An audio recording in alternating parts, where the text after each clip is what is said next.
Non, Whitney Houston n'est pas morte et elle est encore moins en train de mourir. C'est pourtant ce qu'affirme un journal américain. The Enquirer révèle que la star n'aurait pas plus de 5 ans à vivre et serait très fragilisée par des problèmes de drogue et d'alcool. L'atroce rumeur circule sur le net depuis quelques jours, pourtant Whitney Houston est bel et bien vivante.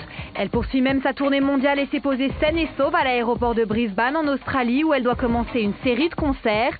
Ce n'est pas la première fois que la chanteuse doit faire face à des allégations sur sa propre mort.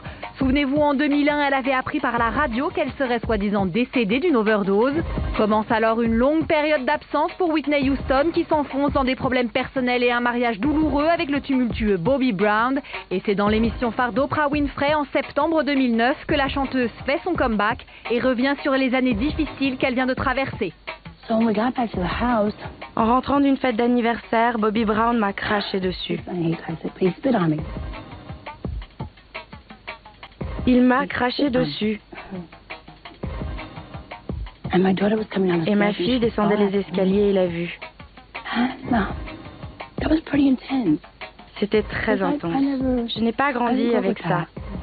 Et je ne comprenais pas pourquoi ça arrivait.